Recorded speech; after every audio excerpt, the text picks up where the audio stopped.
All right. And with that, Faye, I'm going to turn it over to you. Thank you, Keisha. You're welcome. Hey, everyone, I hope you all are in a comfortable spot, sitting down and could relax and focus on what we are talking about today. We are going to talk about, as Keisha mentioned, it's a second series of my talk about vitamin supplementation for specifically PD people, as well as nutritional value or nutrient content of our food that is beneficial. As you know, we eat for all the reasons under the sun except for hunger. We we eat because the advertising agencies are very successful at luring us into eating cheeseburgers, hamburgers, French fries, pizza, chocolate cake, ice cream, fudge sundaes, all kinds of goodies. And before you know it, you have had a high sugary meal, high fatty meal that did not offer any nutritional value. And it made you even sick or encounter maldigestion, signs of which would be burping, belching, bad breath, bloating, and various other symptoms. As people with Parkinson's, me included, we have certain needs that are at the core of my teachings because people come to me and they say, well, Faye, what should I follow? A paleo diet or a keto diet? Or a Mediterranean that they claim is the best diet, or a mind diet? And my answer is it depends because with Parkinson's, you have to pay attention to this very carefully. We don't have one simple diet that all of us can follow and get optimal results because we all have been born with certain genetic predispositions that predispose us to certain illness or health.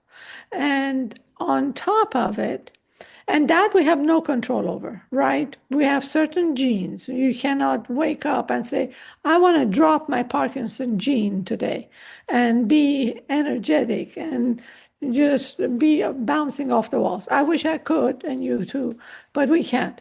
But the nutrition part is in our hands and it can be controlled. So diet and lifestyle is what I focus on during my classes. I cannot separate lifestyle from the diet because, as you well know, our environment is part of our lifestyle and we feed off each other. Oh, if you live in an area where you are near a beach, let's say, or you have a lot of greenery around you, chances are high that you're going to be exposed to certain toxins that come from the grass, the water, the air, and so on and so forth, and the food that you ultimately eat. So, and that diet and environment is partially really in our hands. I would say 80% in our hands and 20% not. The toxins that I'm going to focus on today are unfortunately abundant around us. Let me give you an example. Trichloroethylene, or TCE, is a degreaser item. That it's a product that has been used for many decades at various army and various camps where the military is in charge of basically maintaining airplanes and ships and so on.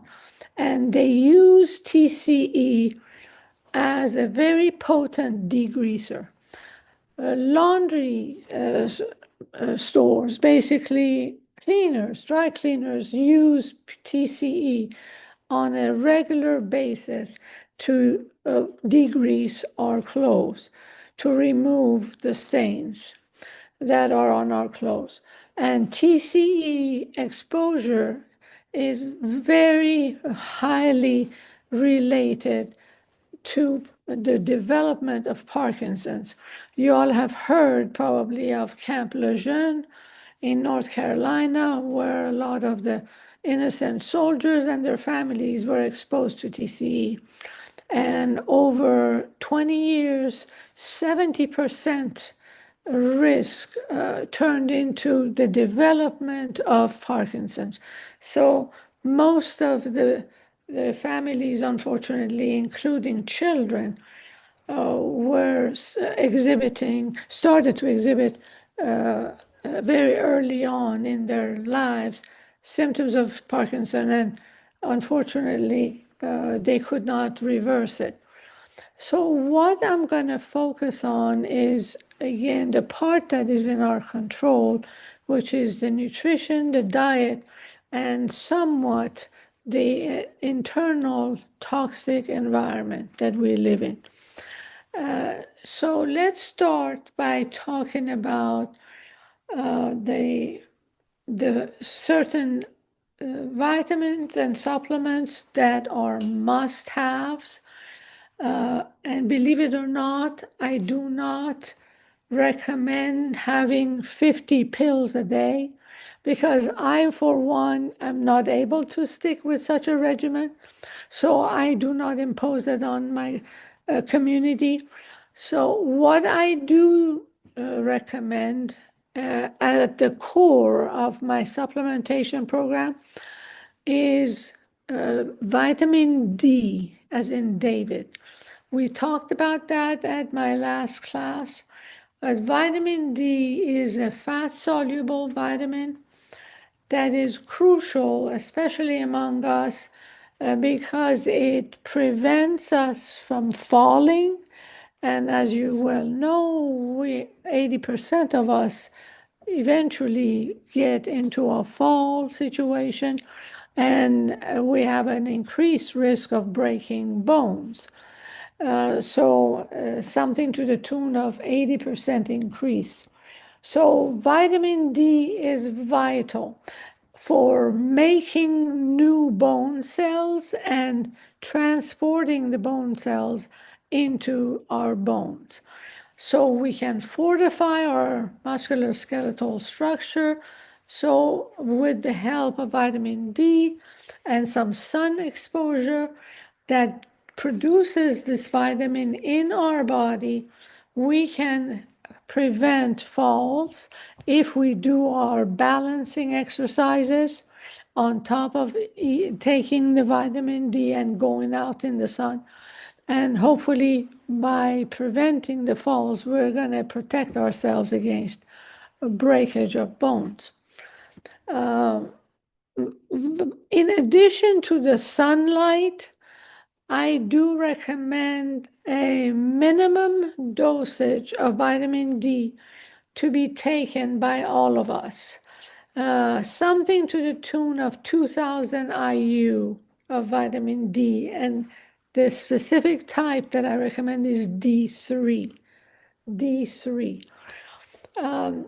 And make sure there is no vitamin K in that formula. Some vitamin D formulations come with vitamin K or K2 specifically because K assists vitamin D in making bones and staying steady. However, K's main function is to help the blood clotting agents assist the clotting of the blood. Unfortunately, some of us are on blood thinners, such as Coumadin, for cardiovascular reasons. If you are at a high risk of developing stroke or heart attacks, the doctor recommends taking some blood thinners. And the vitamin K is again an agent that does the reverse. It clots, it aids in the blood clotting, in the red blood cells clotting. So if you have a prescription for Coumadin and you're taking that, do not take vitamin K because it will interfere with your blood coagulation factor. All right, so they do sell vitamin D alone, by the way. So you can go to your pharmacist and ask where you can find on the shelf a simple vitamin D3 at the rate of 2000 IU per unit. All right. What I want to also mention while we are on this topic is a lot of people come to me in their late 70s, of course, and early 80s, unfortunately, reporting that they've had some bone breakage multiple times. And they wonder if they're needing to switch to another type of vitamin D because they swear they have been taking vitamin D at even a higher dosage, 4 or 5,000, and they still broke bones. My answer to that is you need to go out in the sun. D cannot be relied on solely as an aid to protect you from breakage of bones. You need, because D cannot be making all of the vitamin that you need in order to support bone building. You need to be out in the sun. So in wintertime, even if the weather got colder, I recommend that you go out and expose at least a part of your face and your neck and your hands, maybe forearms, because it's cold. You cannot go out in a t-shirt and cut off shorts. So I would recommend at least for you to expose part of your face. Perhaps you can go for a quick half hour, and that's not going to cause skin cancer by no means. So be comfortable and enjoy the sunlight. The studies that have hit my desk, they point to the fact that the people who go out and have the mobility of walking for about half an hour 3 times a week, they pretty much enjoy no bone breakage, nor do they encounter osteopenia, which is basically a high stage of bone loss.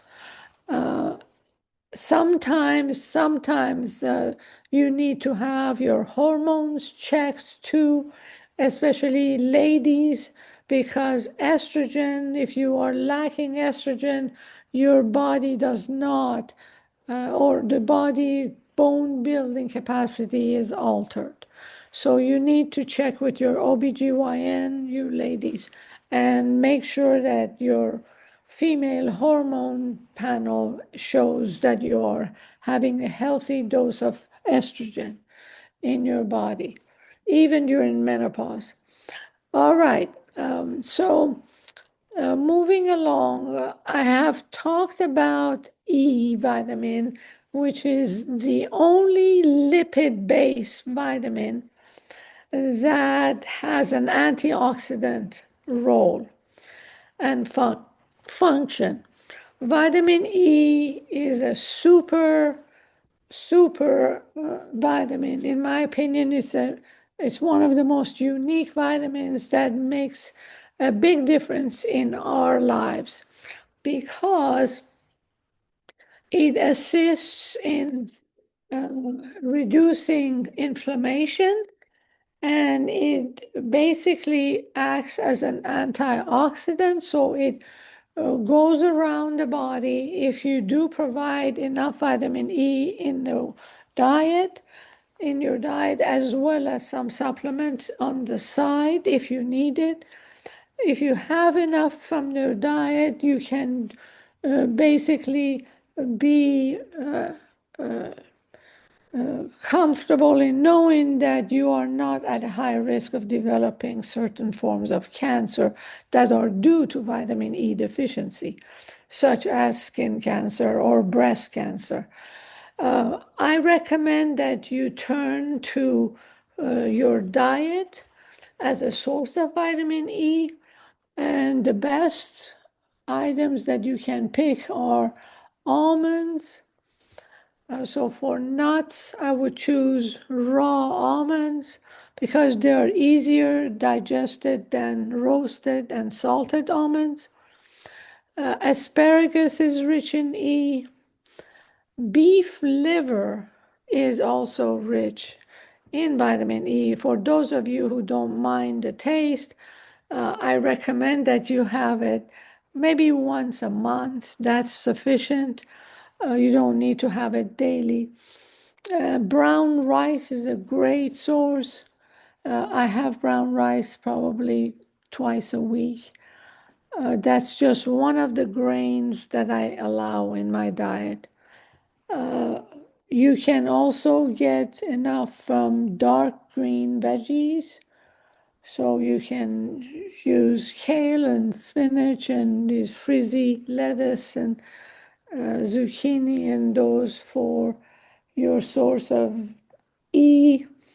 Soybeans, peanuts, and seeds. You can enjoy those as well. And if you are not on a gluten-free diet, you can have wheat germ.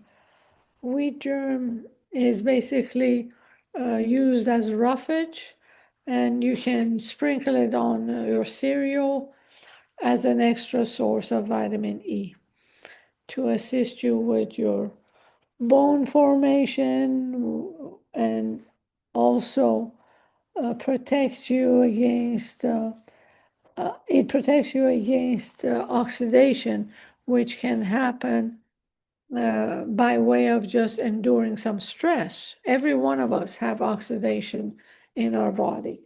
We call it oxidative stress. And vitamin E's job is to detect whenever you have oxidative stress condition and reverse the situation. I also have recommended it to people with migraine headaches with very positive response, and people who have um, uh, eye disorders, people with eye disorders, such as cataract and glaucoma, they would benefit from a regular dosage of vitamin E.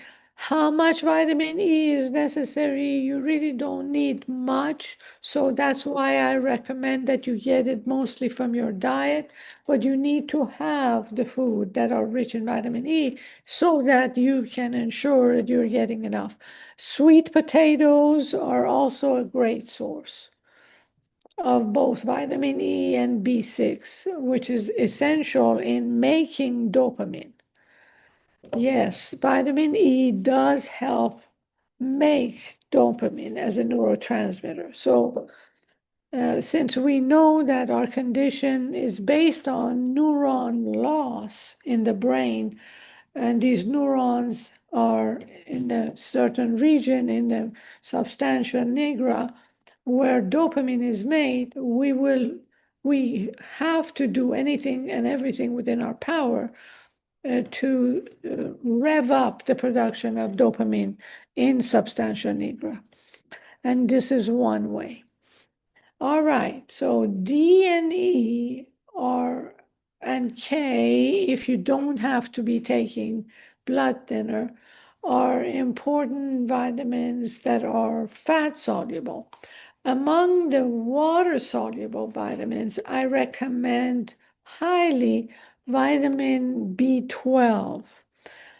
Why do I start by mentioning B12 is because the research is very robust in the area of vitamin B12 and its association with Parkinson's.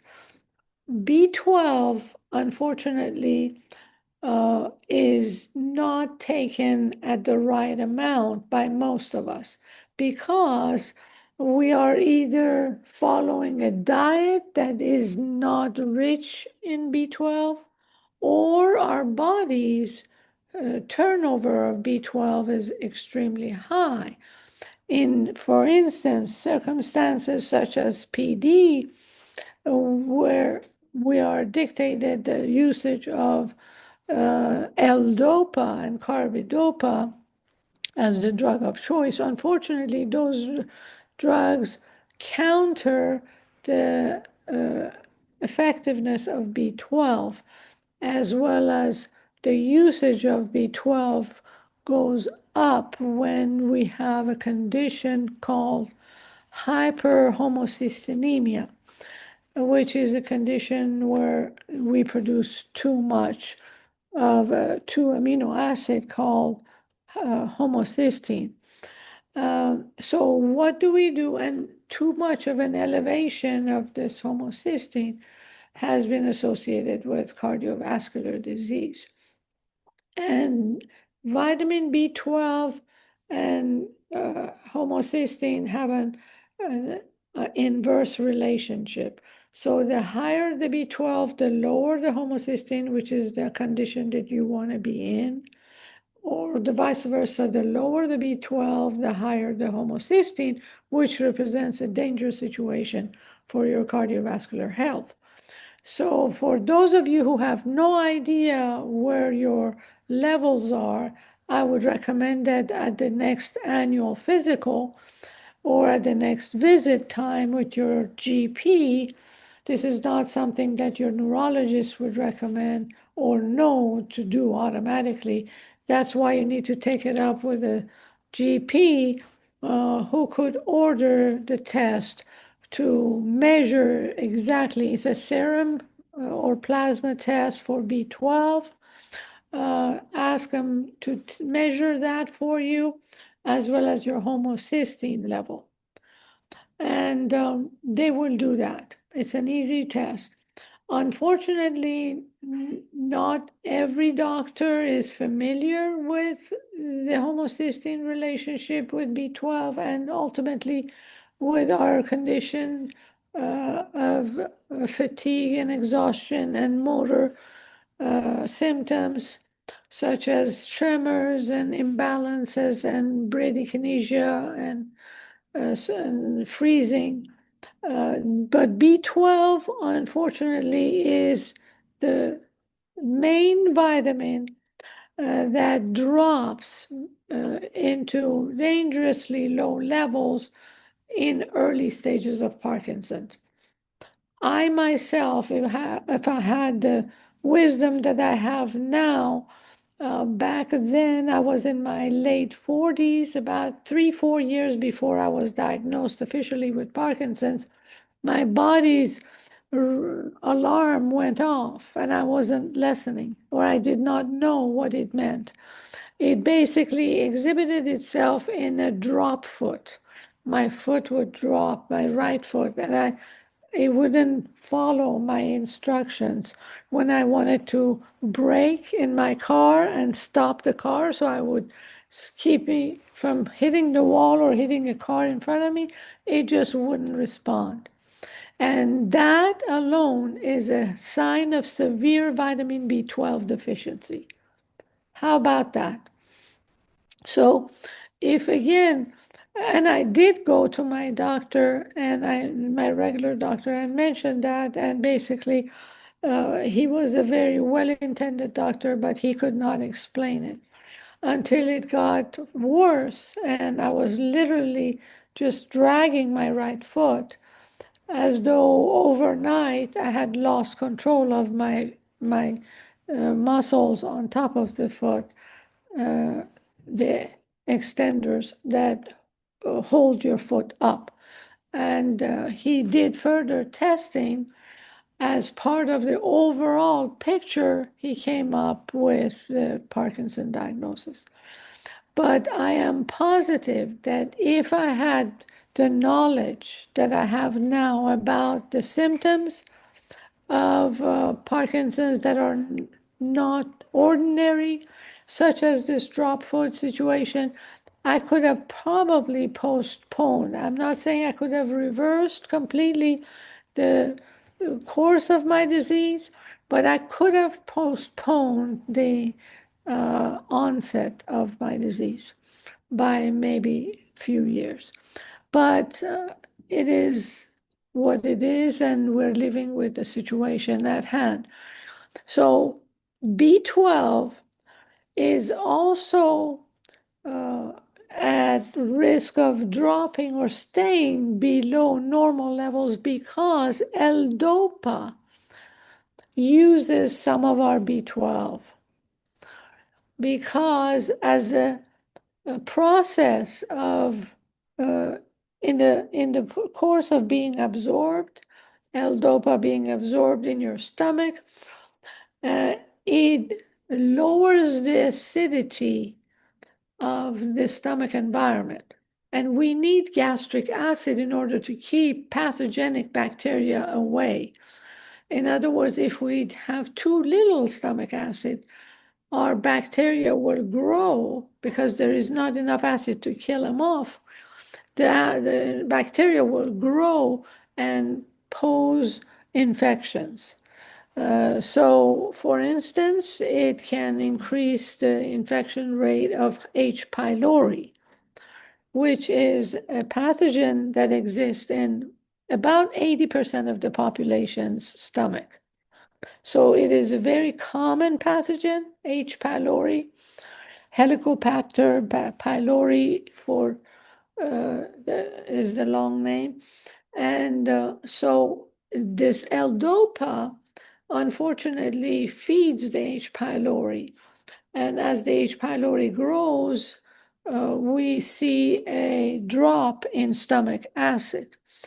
And we need to replenish our stomach acid. That's why I recommend with every dosage of your L-DOPA, except for the late one that is close to nighttime, you need to take about, I don't know, maybe a quarter of a cup, less if you are sensitive to lemon juice, but take a half of a lemon and squeeze it in a cup of water and take your L-DOPA, carbidopa, or your Cinnamate, which is the generic name for it.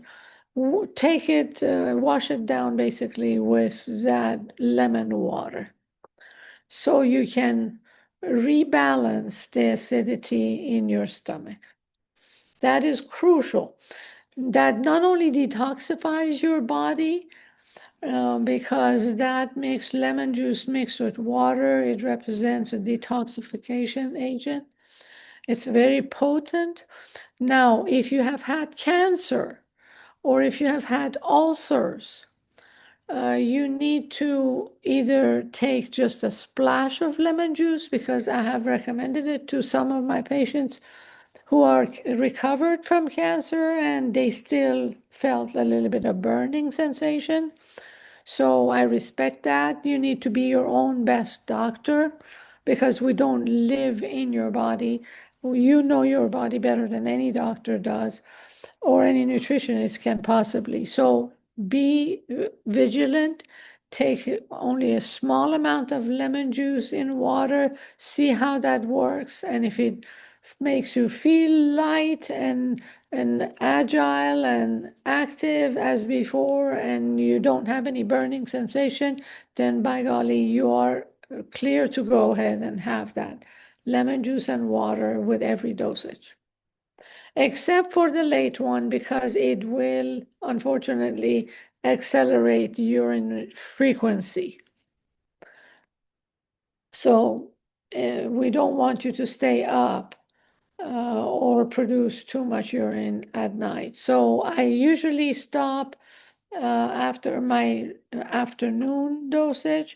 And the late one, I take L-DOPA only 3 times a day. So I take it with my first dosage and second dosage, but with the third dosage, which is at 5:30 p.m., I just take water. And if you suffer from constipation, try warm water with every dosage of your medication. Just a tiny bit warm, not hot, but warm water helps the motility of your intestinal tract, and it's a very big help for people who encounter constipation, which is about 70% of us.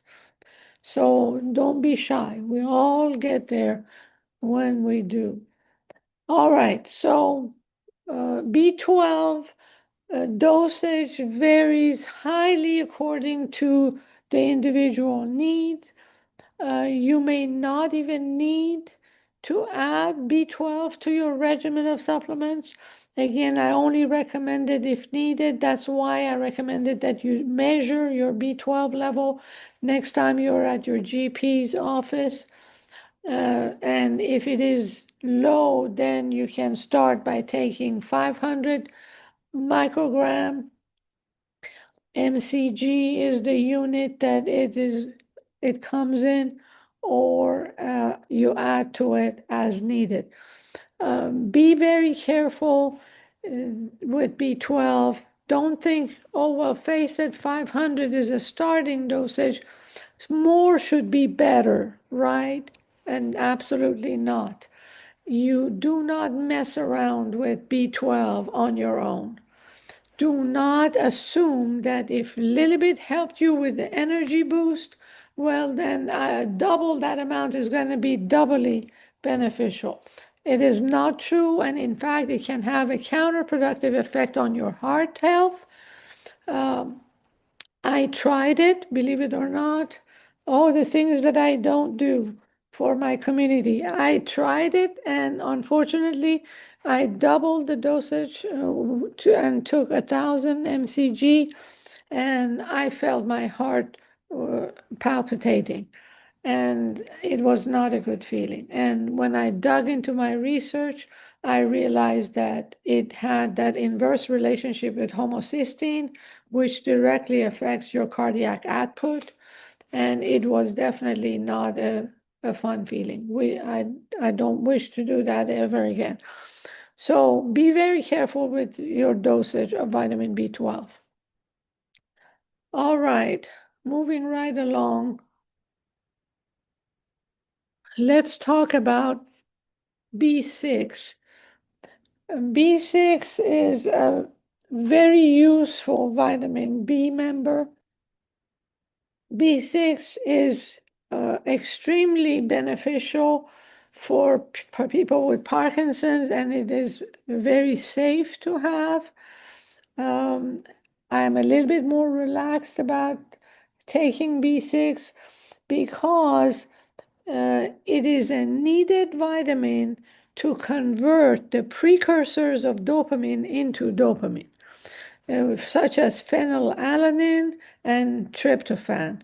Those two are amino acids that we do get from our food. Our bodies cannot make them. So it is crucial that you have a diet rich in B6 and those amino acids in order to produce more dopamine. The B6 is found in avocados, bananas, blueberries, brown rice, cabbage, red or white, halibut, green leafy vegetables, melons, peanuts, raisins, mushrooms, and in a large quantity you can find it in trout, just trout. And again, as a conservative nutritionist, I always recommend that you get the higher amounts of it from your diet. Those things that I mentioned are very pleasant foods. They are not unique. You don't have to go to France to collect a certain mushroom out of a certain jungle and bring it here. You can easily find these items at any local grocery store. And this is my motto. If you can have one food, the same food, play two different functions, wouldn't you want that? as part of your daily diet? Right, because you are taking less food in. Let's face it, we do better as a community, we do better on less food, quantity and volume. I hate to rain on your parade, but that is my wisdom that I've collected over the past 16 years that I've battled Parkinson. We need to preserve our energy, so don't go volunteering for races and things like that when you don't know how much is your limit of energy, how much is in your reserve tank. I did sign up for a 5K about early on into my disease. It was probably 15 years ago, the first year I was battling it. And it was a grueling race. I just made an absolute fool out of myself. And I mean that. I'm not being hard on myself, but I'm not a quitter, so I finished the race, but I was literally with another lady. We were the last two. And I slowed down the whole race. I just felt inadequate. I was not well prepared. So I will never do that. But I have opted for easier activities, such as I do my recumbent bike. I'm stationary, but I have a better result. I feel better. I'm not risking my health. I don't twist my ankle or fall and break a bone. So we need to really be smart about how we live our lives and what activities we pick. So I do that. And what was I going to talk about? We talked about, oh, yes, we need to preserve our energies. And when it comes to selection of food, I'm notorious for doing some crazy assembly of my food. In the mornings, I have a couple of eggs. By the way, the best sources of B12 are eggs, dairy, hopefully low fat or non-fat, because the fat is where the toxins from pesticides exist. If you have a non-fat yogurt, I'm not opposed to dairy, all dairy, but I want it to be organic and non-fat. So dairy is a great source of B12, so is egg and beef, which I am totally against. I'm totally against because I could talk for 2 hours about why I don't believe beef is helpful. And those of you who know me already probably know. But red meat is extremely hard to break down because of its length of amino acid chain. So it stays and rots and oxidizes in our stomach and causes all kinds of toxins to be formed, and namely the iron, because the content of it is basically the intracellular content of it is iron. It gets stuck there, it does not break down, so it turns into an oxidation state for your mitochondria, which is your cell battery, and it basically breaks down into oxidative stress. So I just don't like it. And it stays in your stomach for up to 12 hours. So the steak that you had perhaps last night is still with you. And can you imagine? And that interferes with the absorption of L-DOPA because they both use the same highway to the brain. If the highway is already filled with cars and this L-DOPA comes after the steak, you are in bad shape. You're not absorbing any of your L-DOPA. So you might as well throw it in the toilet and flush it. That's how bad it is. Yes, absolutely. I learned it the hard way. I was having major tremors about 10 years ago, 11 years ago. I went to a famous barbecue place in our city And because my son loved barbecue, and I nonchalantly, I had an intuitive sense that it was not going to work with my L-DOPA. So I did not take my drug, but I took a couple of bites of the barbecue beef, which was excellent. But then when I went home, I waited about an hour, and then I had my L-DOPA. By then, I had uncontrollable right arm tremors. I'm telling you, I thought I saw death. Death would have been better than the pain of just uncontrollable, severe tremors. So I went ahead and took my drug, of course, and I rested.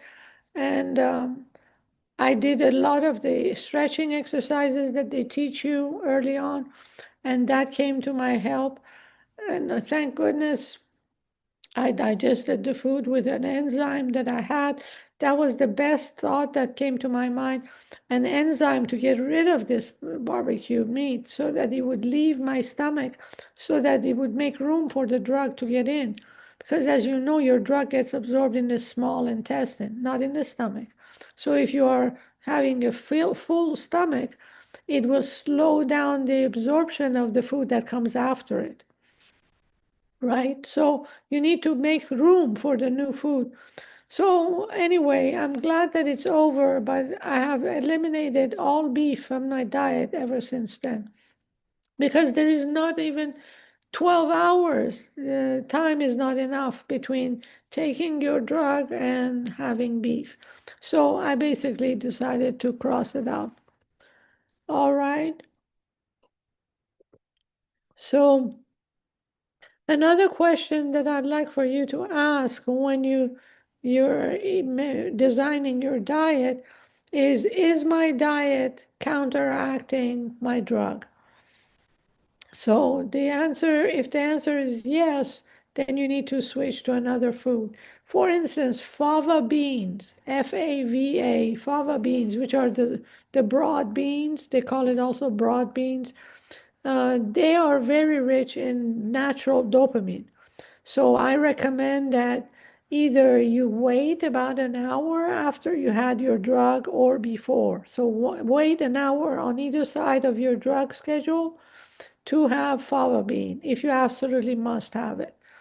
Um, and they are pretty tasty, but because they compete with your dopamine, basically you are going to use less of your drug efficacy. So that's what you can do to avoid the interference between the drug and the food is wait 1 hour. Turkey, which we all hopefully had during our Thanksgiving meal, turkey is extremely rich in protein and vitamin B. And I recommend that you take it an hour after your L-DOPA dosage. An hour after, not before. An hour after. Why not before? Because it takes at least 2 to 3 hours to absorb your turkey. So if you take it before your drug, you have to do it 3 hours before or 1 hour after. Because if you take it 1 hour after, you basically your drug has passed the stomach and it has gone to the small intestine and have been absorbed by the small intestinal cells, and hopefully you would have no problem with the turkey on top of it. All right. So B6, you are clear about what the sources are. Keisha, dear, is 2:49. So Yes, do you yes. want me to stop now and answer questions? I, yeah, if you have anything else to add, maybe if you want to kind of wrap Sure, up, we can do sure. that and then I'll take questions. Okay, sounds good. Okay. So to wrap up, I want you to be very careful also about your folate level. At the same meeting with your doctor, have him test your folate level, which is the vitamin that is crucial for anxiety control, depression control, and basically low mood. It does magic for my clients. It's B9. B9 is the folate formulation. Folic acid is not absorbable. It doesn't go through the brain blood barrier. So don't go for folic acid. And unfortunately, the majority of the folate that is sold in this country is in the form of folic acid, which is not absorbable. So you're wasting your money and your product. So I would go for L as in lion, dash, metal, METHYL, as in lion again, L-metyl folate. That is the form that is absorbable.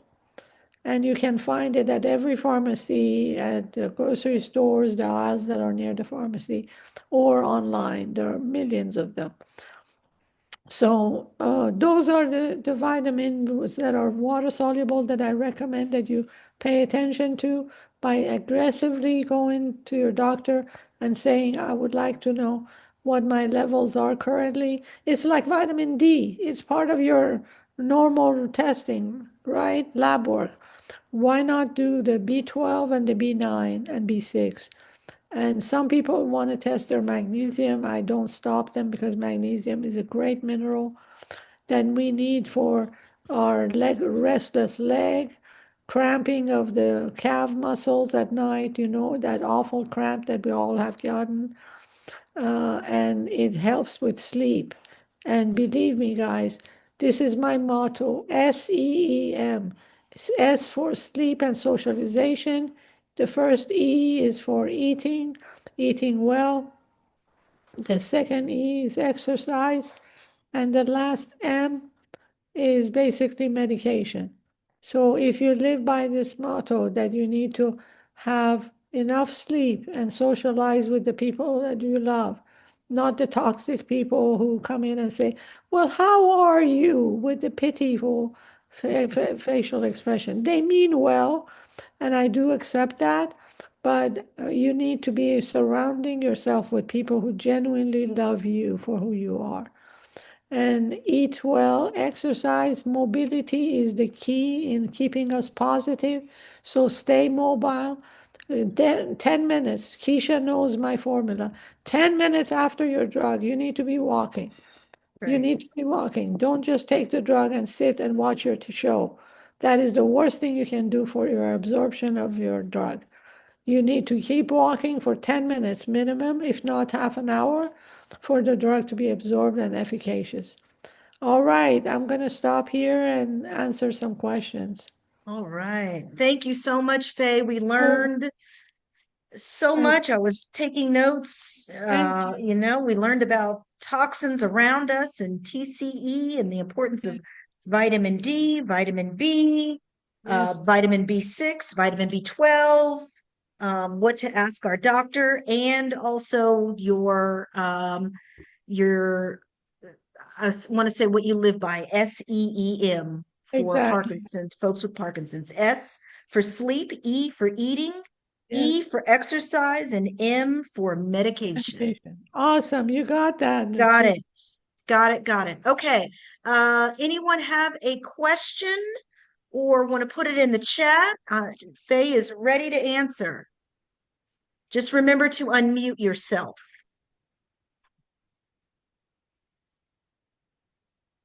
Hi there, I have a question. Yes, sir. Okay. I apologize, I was late. I was at a Parkinson's exercise class and Oh, no couldn't get problem. here. I missed the part. Is this been recorded and there's someplace I can watch it Yes, again? it is being recorded and I will send it to everyone who registered for the you put in your email address, so I will send it to everyone who registered. Oh, thank you very much. Thank you. Uh-huh. This has been amazing. Oh, Wonderful good. information. Oh, thank you, Joe. I appreciate that. I have a question. Yes, ma'am. Um, my husband's 10 years into Parkinson's, and it has really progressed in the last 3 years, but he is moving to the brand new Biolev Mhm. medication, which Mhm. is 24-hour dosing through a pump. Yes, ma'am. Yes. So I don't know if you have any information about that because a lot of what you talked about was timed against taking your medication. But if you have 24-hour dosing, That's a smart then question. it's a little bit of a different game. Yes, it is totally. I don't have a specific information, unfortunately, about this drug. I have the same thing that probably came to your house, and I asked my neurologist a little bit about it, and she was beginning also to get familiar. So she sent me to a website. My experience, though, with my patients who have been on a pump, 24-hour pump, like a gel type of pump, they had unfortunately a lot of maldigestion issues Okay. because that is a very abrasive method. It has its pluses, but it has a few negatives, of course, like everything else. There is no ideal drug. So, what I personally, if I put myself in your husband's shoe, what I would have done would be to probably take a continuous something like an enzyme that would break down the product pretty consistently, but not without checking first with his neurologist. Yeah. The enzyme that I take right around an hour after my dose of L-Dopa is an enzyme that has lipase for lipids or fats, thus the name lipase. And the other part of it is protease for protein, protease. That enzyme is, and me, we're inseparable friends forever. I don't leave my house without it. I don't eat my food without having it next to my plate as a reminder that in about an hour I have to take that. Why an hour? Because I don't want it to break down my drug too fast either. But that is the moot point in your husband's case because it's a constant flow of Yeah. the, right? So we're not able to distance it at all because it's a constant thing. So is he having some maldigestion issue? Like, Oh, he has constant digestive issues, one way or the other. It's tell, hard to tell, find the middle ground. oh my dear, I feel very bad. I'm sorry. Tell me the top three that he has to deal with. The top three major gastrointestinal issue. Is it It, burping, belching, it's not pain at all. He doesn't have any stomach cramping or pain like that. He either goes from diarrhea to oh, constipation. oh, I see. Have you experimented with food, dear? For instance, when it's diarrhea, he should not have any fats. Like, That's why I'm here. yes, very smart. God bless you. You are so crucial in his life. What I would recommend is a lower fat diet for him. No butter, not excessive amounts of oil. The oils that I would recommend would be only in his salad or vegetables. Does he have, does he like veggies? He would eat them. His favorite food is sweet. Oh You know, boy. that's a major food category, I think. Tell him that I said if he doesn't quit having sweets, he's gonna be going downhill. I'm sorry to say, sweets are our enemy. Sweets will encourage the dopamine hit to happen. Of course, that's why even the thought of a slice of chocolate cake makes us want to go nuts and go get a whole cake from the store. It's the thought that we are addicted to, not the food itself. It's highly addictive. And the reason why we are going back for seconds and thirds is because the addiction is to the thoughts. And if he likes sweets, you need to switch him. For instance, let me show you what I have. He does do fruit Oh, as a substitute, but we've also he's pretty much lactose free. yes, Um, that's good. That's very good. but I think the sweet thing has a lot to do, and some of you guys may know this. He lost his sense of smell 2 years probably before he was diagnosed. Oh, He's had his taste all along, but that has started to go or change in the last 18 months. And I think that's why there's Yes. this sweet tooth Yes, yes, that is thing exactly going. right. Because they make the sweet so much stronger. That the second bite is sweeter than the first. The third bite is sweeter than the Yeah. second. They are demented. I mean, I'm telling you, the people in that industry, they're doing so much disservice to the public. I see children who are addicted to sweets. They rather have a highly sweetened cereal than have eggs and bacon even. So what I would do, Well, I Miss, don't want to monopolize the conversation in case other no, people have questions. that's sweet, but But thank you for your help.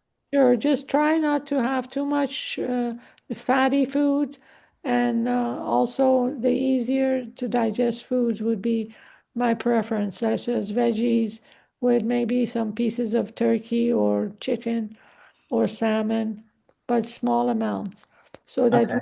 you don't have muscle loss either. Okay, I'm ready for another question. One more question. Do we have another question? I have a question. This is Leroy. Hi, Thank you, Leroy. Faye. I have You're looked over welcome. your previous videos. Very Yeah, good.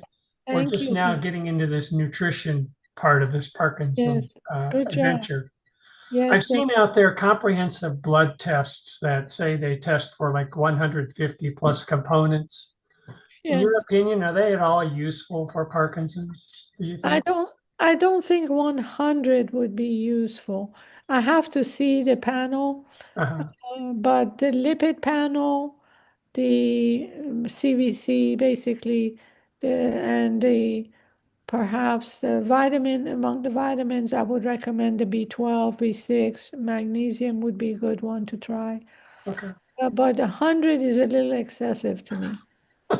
Yeah, unless you have such grand need for all of those factors. Mhm. But always question them, Leroy. Why are you wanting me to do such a large test? Because I am obviously, you seem like a healthy person to me.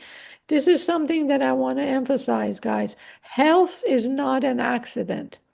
People tell me, well, we hate you, Faye. You are still running like you were before, and you're not complaining. What is wrong with you? Why am I not feeling that good? And I'm only 5 years into it. I work at it, people. You are my friends and you are my family. I'm not holding back. I work at it every day, second of every minute of every hour of every day. Keisha knows me. Ask her.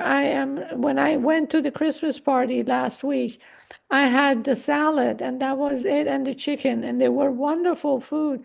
But I am following my gluten-free, grain-free, pretty much grain-free. The only exception is a little bit of brown rice. But grains, I discovered that I had a dysbiotic gut. That means the number of the bad bacteria in my gut, they had taken over my gut. Basically, it was higher than the good bacteria. So it caused an imbalance. And as soon as I had a little bit of, let's say, even a no sweet cracker, or very low sweetened cracker, the number of pathogens would rise and I would have paralysis. Yes, I had semi-paralytic conditions. I couldn't talk. My lips were just shaking. My tongue wasn't working properly. This is not Parkinson. This is not a sign of Parkinson's. This is an interaction between sweets and grains and starches with your drugs and with your gut microbes. Your microbiome is in charge, ladies and gentlemen. You've heard it here.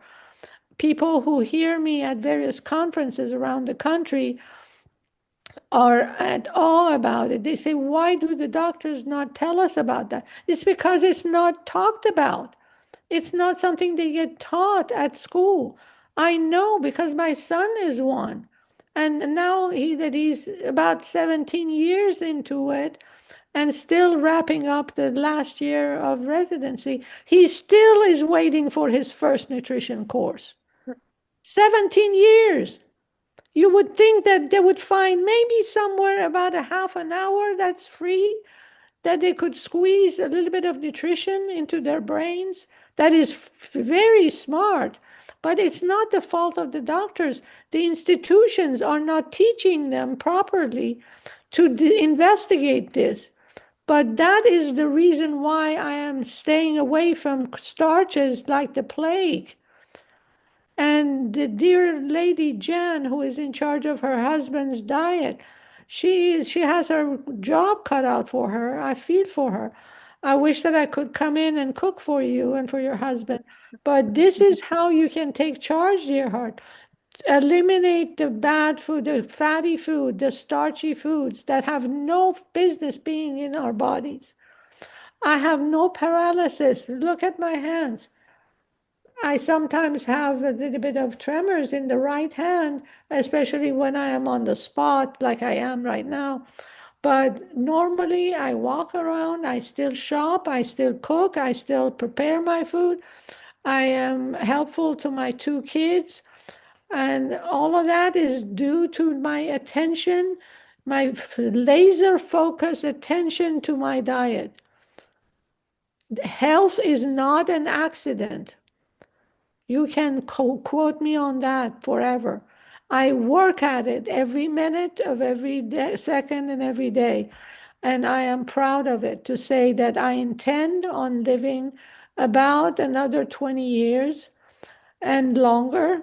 Dick Van Dyke reached 100 today. And maybe I can be like a second Dick Van Dyke.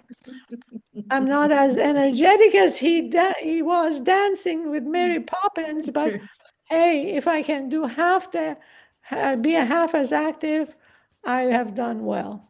So happy holidays, everybody. Please choose your pies and desserts that you are going to face in the next 2 weeks very wisely. They put toxins in the pie crust because it has to have a shelf life of about at least 3 to 6 months.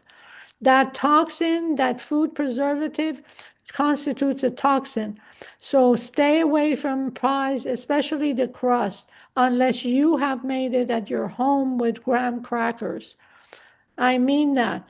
Your health matters, so pay attention to it. Happy holidays, and I'll see you next year. Thank Faye, do you you. want to give Faye, do you want to give everybody your email address real quick? Sure, sure. It is Just my so that if first. they have any questions, I know that we ran over time. I'm sorry, everybody. It's We okay. we always learn so much, and these Thank are you. so important to, Thank you. just kind of maintaining. And as Faye said, she works at it, and I know that all of you do too. So, Faye, if anyone has any questions, what's the best way to reach you? Sure. My email address is Faye, Faye, my first name, at special, SPECIAL, special needs, NEEDS, nutrition, NUTRITION.com. .com. Faye Yeah, at specialneedsnutrition.com. you got it. Yes, Got it. ma'am. Okay. All And if right. anyone, I just have a few quick updates. I know that we're way over time. If you don't receive, Faye, I know that you do, but Yes. I'm trying to get everybody to get on our email list and get our newsletter, which has so much important information every month. And so if you don't receive our newsletter, which comes in email form once a month, please email DAPS at daps.org, DAPS at daps.org. Get on our email list, and we want to make sure that we stay in touch. We want to make sure that we know what's going on with DAPS and vice versa. We know what's going on with you. It's a wonderful way to know, like I said, everything that we have in store. We've got a wonderful 2026 ahead. We'll continue with our Ask the Nutritionist, as well as so many other important events. As you know, I'm pretty much the one that does all of the events. So if you don't get our email, please email daps@daps.org. Just say, I want to get on the email list. And I think that's all I have. We are at 3:10. We ran over, you guys. We had so much good information today. So much good information. Faye, anything else you want to add? Oh dear, I'm done. Okay. Thank you, Faye. You're Thank you, welcome. everyone. Have a wonderful holiday, and I will see you in the new year. Bye-bye. Bye.